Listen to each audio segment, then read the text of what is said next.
लिया कि हम 1 घंटे में आएंगे। टीम यहाँ पे मौजूद है, मैडम लोग बोली कि ठीक है 1 घंटे हम आपका इंतजार करेंगे। फिर अचानक से कोई सीओ जी प्रकट होते हैं कहीं के, वो फ़ोन करते हैं थाना जी को, थाना प्रभारी जी को कि वो लोग नहीं जाएगा, वो लोग नहीं जाएगा। करपी के सीओ हैं, करपी ब्लॉक के, वो फ़ोन करते कि वो लोग नहीं जाएगा। तो बताइए, मतलब आदमी कहीं और, वो कहीं और बोला है कि हमारे यहाँ, और उनको अचानक से कोई भविष्यवाणी हुआ कि वो लोग नहीं जाएगा। आप उनको फ़ोन करके थाना प्रभारी को बोलिए। सीओ साहब जी का अब ड्यूटी ये बना है कि वो दूसरे लोग के लिए फ़ोन करेंगे थाना में कि वो आदमी नहीं जाएगा। तो सीओ अपना सारा काम भाग छोड़ के और फ़ोन किए इनको थाना प्रभारी को कि अब वो नहीं जाएगा। बताइए, बहुत बड़ा ड्यूटी निभाए वो। और मैडम यहाँ मौजूद है, उनसे बात करेंगे।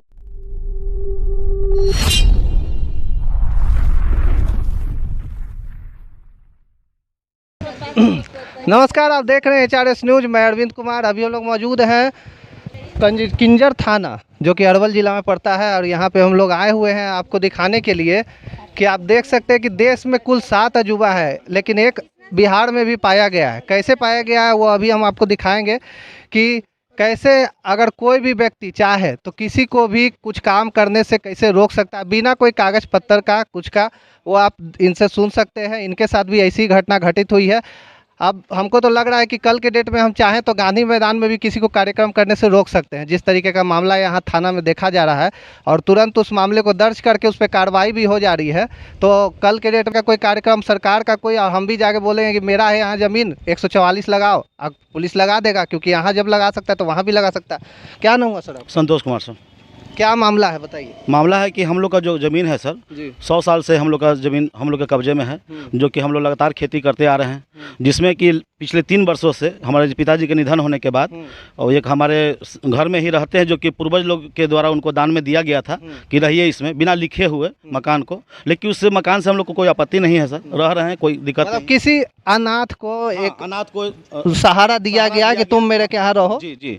उसके बाद आज 3 वर्षों से वो लगातार हम लोग पर 144 और 107 का मुकदमा दायर कर दे रहे हैं, जिसके कारण हम लोग को खेती करने में। बताइए, मतलब एक अनाथ को सहारा दिया गया कि आप हमारे घर में रहिए, एक बच्चे को उसको रहने का एक इनके पूर्वजों द्वारा दिया गया स्थान, और अब वो इन पे क्लेम करे कि हमको पूरा हिस्सेदारी ही चाहिए सारा ज़मीन जायदाद में, प्लस खेती बाड़ी करने जाते हैं तो उस पर रोक लगाने के लिए थाना आते हैं, 144 लगा देते हैं। थाना बिना कागज़ पत्र देखे 144 को आगे बढ़ा देते हैं। जबकि के पास टोटल कागज़ है सर, रजिस्ट्री प्लॉट है उस पर भी लगा दे रहे हैं, जो रजिस्ट्री प्लॉट खतिहानी प्लॉट है उस पर भी लगा दे रहे हैं, और हम लोग का खेती करने से बाधित किया जा रहा है सर। जो कि हमारे जो बड़े भैया हैं उनका रोजगार इसी से, खेती से ही उनका घर द्वारा चल रहा है। हम लोग तो प्राइवेट काम करते हैं सर, पटना में रहते हैं, लेकिन भैया जो हैं जो कि घर में ही रहते हैं, उसी से उनका जीवन यापन चल रहा है सर। जो कि बहुत दिक्कत में है सर। कहाँ ये भैया हमारे? आप ही खेती बाड़ी? हाँ सर।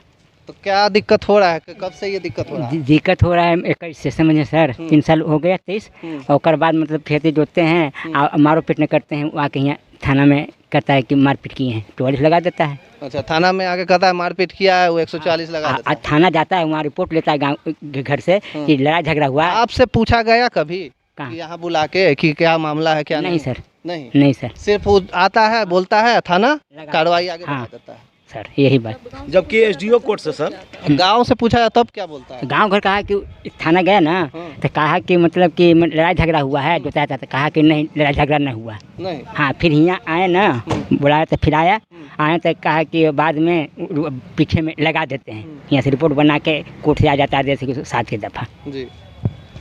कि यहाँ से जो आपका कार्रवाई हुआ उससे कहीं ना कहीं आप नाखुश थे और कहीं ना कहीं मनोबल आपका टूट रहा था, क्योंकि लगातार कितने सालों से एक बार हम लोग पटना से यहाँ आए और हम लोग को बोला गया कि अपने ज़मीन के दस्तावेज के साथ में यहाँ प्रस्तुत हों।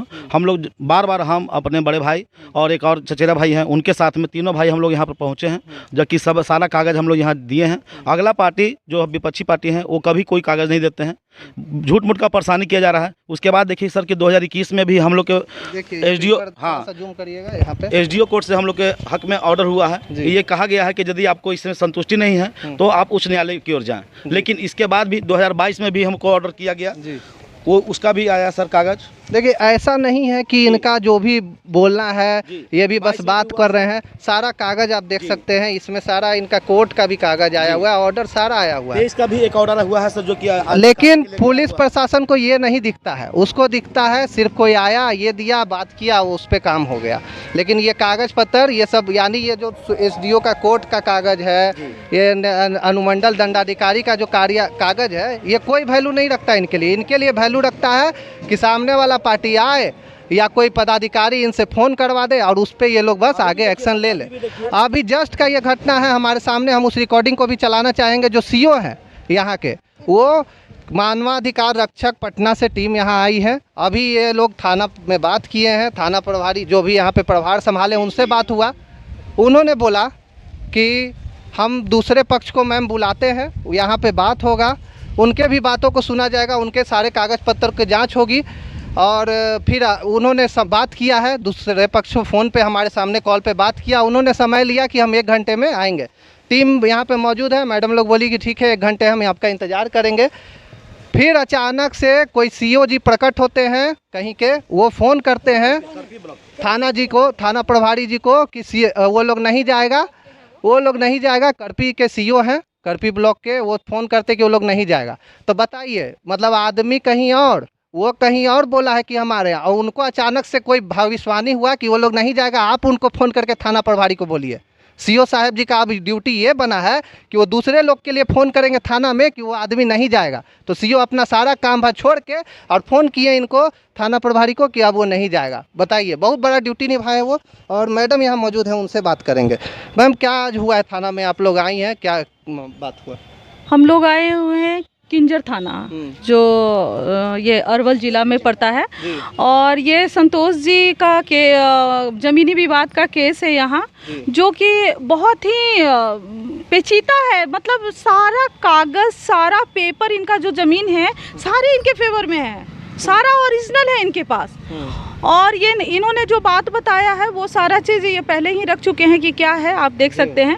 तो बात यहाँ है कि थाना में अगर ये इनको बिना बुलाए हुए, जब भी अगर कोई भी कंप्लेन कोई दर्ज करता है किसी के अगेंस्ट, तो हम दोनों पार्टी को बुलाया जाता है, दोनों पार्टी को बातों को सुना जाता है और प्रूफ के साथ सुना जाता है। अगर कागज पत्तर की बातें होती है तो हम कागज पत्तर के साथ हम दोनों को बात सुनेंगे, देखेंगे, समझेंगे। मगर यहाँ क्या हुआ कि एक पार्टी आया और बोल दिया कि ऐसा ऐसा बात है, वो ज़मीन मेरा है और वो मेरे, उस पर आप 144 लगा दीजिए, 107 लगा दीजिए, और यहाँ से रिपोर्ट बन गया।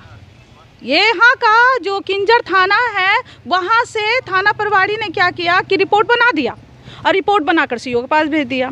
CO ने क्या किया कि बस वहाँ SDO के पास भेज दिया। SDO से क्या हुआ, 144 107 लग गया। और बात यही नहीं है कि एक बार लगा, 3 बार, जब बार बार, और इनको ये खबर भी नहीं है, जो इनका ये चीज इनके अगेंस्ट में लगाया जा रहा है, मौजूद ही नहीं है। ये लोग पटना में रहते हैं, ये लोग पटना में रहते हैं, इन लोग को मालूम भी नहीं है। जब ये लोग अपने वो खेत पे जब आते हैं कुछ काम करने के लिए, हल चलाने या खेत जोतने के लिए जब आते हैं, तो पता चलता है कि इस पे आपका तो 144 और 107 लगा हुआ है, आप नहीं कर सकते। तो 107 जो इंसान यहाँ रहता ही नहीं है, उनको डर है कि वो ये भी लगा दिया कि वो मेरे साथ मारपीट करता है, बिना प्रूफ का, बिना छानबीन का ये लगा दिए। इनके पास कोई पेपर मौजूद नहीं। अगर है तो हम थाना प्रभारी को बोलेंगे कि हमको पेपर दिखाइए, कौन सा कंप्लेन वो लेकर आया था। और अभी जब इनसे बात हुआ है तो ये कह रहे हैं कि सबसे पहले तो ये उनके इंचार्ज में कोई बैठे हुए हैं जो बोले हम आज के लिए फ़िलहाल हम बैठे हैं, तो वो कह रहे हैं कि यहाँ से लगा ही नहीं है। तो यहाँ से बिना रिपोर्ट बने हुए कैसे चला गया CO के पास? CO कैसे यहाँ से SDO के पास भेज दिया? SDO कैसे धारा लगा दिया? बताइए। मतलब ये केस का प्रोसेस, ये अब हम लोगों को यहाँ पे आकर ABCD पढ़ना पड़ेगा। बताइए। और इन्होंने हार कर हमारे संस्था में मानवाधिकार रक्षक में आकर इन्होंने आवेदन जमा किया, जिसके प्रति हम लोग जितने भी लेडीज, जितने भी टीम है, सब लोग यहाँ आए कि आखिर मामला जो भी है हम इनका पेपर देखें, जो भी छानबीन किए। सामने वाले पार्टी को बुलाया गया कि आप आइए, आप अपना बात भी रखिए। अब जैसे मेरा तो काम ऐसा नहीं है कि एक को सुने चलो हो गया, नहीं, हम दोनों को बात सुनेंगे भाई। हम इनसे भी बोले हैं कि आपकी बातों को नहीं, पेपर ठीक है आपकी है, मगर बात तो दोनों का सुना जाएगा। जब उसको बुलाया गया सबसे पहले तो बोला कि 1 घंटा में पहुंचेंगे, ये प्रूफ है मेरे सामने कि ऐसा बोला है वो, ठीक है। थोड़ी देर के बाद सीओ का फ़ोन आता है और वो कहते हैं कि वो नहीं जाएगा। मेरे पास रिकॉर्डिंग है इस बात की कि वो नहीं जाएगा, वो किसी काम में चला गया है। आप कौन होते हैं ये बोलने वाले कि वो किसी काम में गया है? तो क्या हम बिना कामी है? ये जो महिला मंडल है, ये जो मानव अधिकार रक्षक का जो ऑफिस के आए हैं और ये जो इंसान जिन पे ये धारा लगाया जा रहा, ये क्या बिना कामी है? बिना मतलब के क्या किसी के थाना में आए हैं? क्या है इनसे प्रश्न? सबसे ज़्यादा काम करने वाले वो सीओ हैं जिनको बहुत ज़्यादा टेंशन हुआ है उस इंसान का कि मतलब वो बेचारा नहीं जाएगा, वो काम में व्यस्त है और वो अपना सारा काम धाम छोड़ के थाना में फ़ोन करके ये जानकारी दिए कि वो आदमी नहीं जाएगा। हम उसके जगह पे बोल रहे हैं वो नहीं बोल सकता है, उसको मुंह में शायद कुछ प्रॉब्लम हो गया होगा, इस कारण वो ऐसा बोले। मतलब वो आने के लिए तैयार है मगर उसको मना कर दिया गया सीओ के द्वारा, वो मना कर दिया कि तुम नहीं जाओ। आखिर यहाँ से हम यही कहना चाहेंगे हमारे पुलिस प्रशासन को, हम अपने सरकार को, जिन्होंने ये कानून बनाया है, क्या ये अधिकार उनको कौन दिया है कि सामने वाले पार्टी को वो मना करें? और मेरे पास रिकॉर्डिंग है, अभी वॉइस रिकॉर्डिंग जिस बात किए हैं, रिकॉर्डिंग है, ये मोबाइल में है, हम ये सुनाएंगे भी। और जैसा कि संतोष जी, आपको कैसे पता चला इस संस्था के बारे में? इस संस्था के बारे में पता चला, हमने फेसबुक पर देखा ह्यूमन राइट के बारे में, तो उसमें बताया गया कि पुलिस प्रशासन यदि आपका कंप्लेन नहीं सुन रही है तो आप जाइए, दहेज उत्पीड़न के लिए यदि कोई मामला आता है तो आप उसके पास जाइए। तो हम आपने संपर्क किया यहाँ पर हमने 10 दिन पहले संपर्क किया सर। 10 दिन पहले जी। 10 दिन बाद संस्था यहाँ आई, उससे पहले किसी तरीके का आपसे कोई मतलब पैसा का लेन देन संस्था? नहीं सर, नहीं सर, कुछ नहीं, कुछ नहीं, कुछ नहीं। निस्वार्थ भावना से आप भावना से हम हमारे मदद में हैं और हम लोग यहाँ से आजीज होकर हमने इनका सहारा लिया कि ह्यूमन राइट में जाएं, जो कि मेरा अपना अधिकार है सर। लेकिन हम लोग सब, मेरा बात सुना नहीं जाता था, हम लोग यहाँ रिक्वेस्ट किए, तीनों भाई आते थे। अच्छा, ये सीओ का जो कंप्लेन आया, अभी जैसे फ़ोन आया, हम लोग खुद सामने से देखे हैं कि पता नहीं सीओ साहब के वो कौन रिलेटिव हैं, वो लगते होंगे, तो वो जैसे फ़ोन करके उसके बारे में वो बता रहे हैं। तो इससे पहले भी वो उनका हम गए पैरवी किए जी, सीओ साहब के पास पहले भी हम लोग गए थे, जनता दरबार लगा, तो हम लोग को खबर किया गया कि आप लोग पूरा दस्तावेज के साथ में कंजर थाना पहुंचिए। हम लोग पूरे फैमिली के साथ में यहाँ पर आए। देखिए वही आदमी है जो लौट के चला गया ऑटो से। नहीं, तो हम लोग यहाँ पे आए, यहाँ पर बोले कि नहीं आज सीओ साहब नहीं आएंगे। हम लोग यहाँ पर आए, यहाँ पर हम लोग को बताया गया 2022 में कि आज सीओ साहब नहीं आएंगे। हम लोग सीओ साहब के ऑफिस में वहाँ गए, ब्लॉक में करपी ब्लॉक में जाकर उनसे हमारी बात हुई, तो वहाँ पर बंसी पंचायत के भी, बंसी प्रखंड के भी सीओ साहब थे, जिसका वो रंजीत कुमार गाड़ी चलाते हैं, ड्राइवरी कर रहा है। वहाँ पर हमको दोनों साहब ने मिलकर बताया कि क्यों नहीं हिस्सा दे रहे हो। हमने कहा कि सर उनका हिस्सा नहीं है तो कैसे दें? तो कह रहे हैं कि हमको सिखाता है बुद्धि सर, तुम लोग बहुत इनके साथ में गलत कर रहे हो। लेकिन हम लोग का कुछ सुना नहीं गया, बहुत हम लोग कहते रह गए कि सर आप पेपर का जाँच किया जाए, मेरा पेपर जिस तरह से जांच कर रहे हैं उनका ही पेपर मांगा जाए, तो इनका पेपर नहीं रहेगा तो तुम हिस्सा नहीं देगा। खतियान में सीओ बोल रहे हैं, सीओ साहब बोले कि इनका खतियान में नाम है। तो हमने बोला सुनिए, मतलब पेपर नहीं होगा तब भी हिस्सा मिल सकता है, ये आप लोग भी देख लीजिए। आप लोग भी कहीं कहीं जमीन पे क्लेम करना शुरू करिए, बोलिए हमको भी दीजिए, पेपर नहीं। हम बोले कि सर यदि खतियान में उनका नाम है तो उनके पूर्वज के इतना परिवार था, बाल बच्चा था, तो शादी ब्याह किया, क्या किए नहीं किए, कैसे संपत्ति को बेचे, ये तो हम हिस्सा तक कि तुम पता करके बताओ कि ये कहाँ के हैं। जो क्या हुआ मैम? अभी इनके जो रोक लगाते हैं वो अभी यहाँ पे आए थाना के बाहर, दूसरा जो पक्ष है, हाँ दूसरा पक्ष जो है अभी आए और थाना के बाहर हम लोग का जब देखे टीम को उधम वापस हो गए। और अभी सीओ के द्वारा हम लोग को मिला कि नहीं वो नहीं आ सकते हैं काम पे, अभी वो यहाँ गेट पे आके वापस हाँ, गेट पे आके वापस हो गए। उन्हीं के फैमिली, ये लोग तो पहचानते हैं, ये लोग देखे और ये लोग बताएं। आप देखें, देखिए उनको देखें, देखे वापस लौटते हुए देखिए, जाते हुए देखे, देखी ना, हाँ वाइट कलर के शर्ट देखे। तो दूसरे जो पक्ष बोला जा रहा है वो मतलब हाँ जी, तो देखिए मतलब आए हैं सीओ साहब जी जो जिनका पैरवी किए थे कि वो नहीं आ सकते, बहुत ज़्यादा कुछ काम में व्यस्त हैं, वो आए हैं यहाँ पे दर्शन दिए। अब महाराज जी को यहाँ पे कुछ दिखा, वापस हुआ, चुपके से भाग गए। मैम कैसा यहाँ पे क्या देखने को मिला? थाना का जो बिहेव था वो कैसा था? थाना का बिहेव तो हम लोग के साथ अच्छा था, ऐसा कुछ नहीं कि थाना हम लोग के साथ मतलब कुछ भी बदतमीजी किया है, कुछ नहीं किया, बहुत अच्छे से पेश आए हैं। और थाना का कहना भी है कि आप सीओ से मिल लीजिए। थाना के द्वारा फ़ोन भी गया उनको, तो बोला कि 1 घंटा में हम आते हैं। हाँ, यहाँ पे वो बोला कि 1 घंटा में हम आते हैं। उसके बाद क्या हुआ थोड़े देर बाद 10 मिनट बाद सीओ की कॉल आती है। ये कहाँ के सीओ हैं रीता जी? करपी, हाँ करपी के सीओ हैं। शायद सीओ का नाम संजय कुमार, क्या नाम है? क्या नाम है वो सीओ का? संजय कुमार जी। वो आपके ब्लॉक के सीओ? जी करपी ब्लॉक के। तो फिर उसके बाद क्या हुआ? हाँ, तो उसके बाद उनका कॉल आया और वो हमारी फाउंडर जो रीता मैम है उनसे बात हुई और वो सीधे बोलते हैं कि आप लोग क्यों आई हैं। पहले तो प्रश्न यही किए कि आप लोग क्यों आए हैं, तो ये रीता मैम सारा बताएं उनको, तो कहते हैं कि नहीं वो नहीं वहाँ जाएगा, सो उसको टाइम नहीं है, वो काम पे है। तो हम लोग ये पूछना चाहते हैं कि सीईओ को क्या लगा है कि वो आएगा या नहीं आएगा, इतना तो वो डिसीजन नहीं ले सकते हैं। इसका तो जवाब सीईओ देंगे ना। और हमारे पास पूरा प्रूफ है, उनका रिकॉर्डिंग है, जो भी वो बात किए हैं उस रिकॉर्डिंग को हम इस वीडियो में डालेंगे। जैसे कि इनका कंप्लेन संस्था में आया तो संस्था की टीम यहाँ आई है, सीईओ जी के वो कौन लगते थे जो फोन करके उसका पैरवी कर रहे और इनसे सवाल कर रहे कि आप लोग क्यों आए? वही तो पता नहीं कि सीईओ जी के कौन लगते हैं, क्या रिलेटिव लगते हैं, क्या लगते हैं, कुछ आप लोग को आइडिया है? हाँ, ऐसे तो ये लोग बोल रहे हैं कि कोई नहीं लगते हैं, लेकिन फिर भी सीईओ जी को इतना उत्तेजना क्यों मचा हुआ है कि उतने फेवर में उनके साथ एकदम मिले हुए हैं? आखिर क्या है? डिटेल तो हम आपको खुल के अभी हम नहीं बता सकते हैं, लेकिन इसके भी इंक्वायरी तक हम जाएंगे कि सीईओ इतना कोऑपरेट क्यों कर रहे हैं, और इसका हम पूरा प्रूफ के साथ आप लोगों को, पूरे दर्शक हैं, आपके सामने पेश किया जाएगा।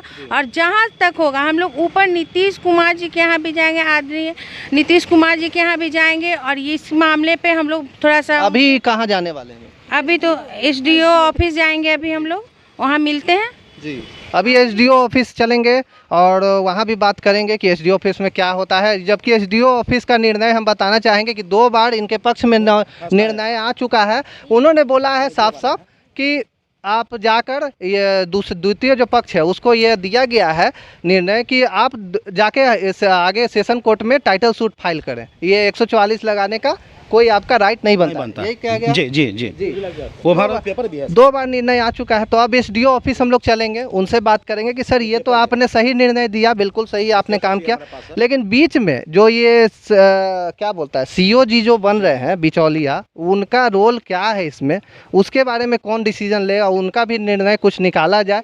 और हम तो बिल्कुल खुलकर बोलेंगे भाई, ऐसे सीईओ रहेंगे तो हम लोग तो भाई छोड़ेंगे नहीं। जो भी सीईओ रहे या जो भी पुलिस पदाधिकारी है जो इस तरीके का बिना कोई लेना देना का फ़ोन करके आप पैरवी करेंगे कि उसको नहीं बुलाया जाए, उसको नहीं भेजा जाएगा, तो ये तो इतना आसान है नहीं कि सर आप सरकारी कर्मचारी हैं, समाज सेवा का आपका दिया गया है, आप पब्लिक के लिए बैठे हैं, पब्लिक के लिए आपको जहाँ बुलाया जाएगा वहाँ आना पड़ेगा। आप सोचिएगा कि बैठे बैठे ऑर्डर दे दें, यहाँ लोग नहीं आए, तो ये तो होने वाला है नहीं। वो हम भी देखते हैं कि आप कहाँ नहीं आते हैं, तो आपके ऊपर भी लोग हैं, वहाँ तक हम लोग बात करेंगे। तो चलिए अभी एसडीओ ऑफिस चलेंगे, वहाँ भी हम लोग रिपोर्ट आगे आपको दिखाएंगे, आगे क्या बात होती है उसके बाद हम लोग आपसे बात करेंगे। धन्यवाद।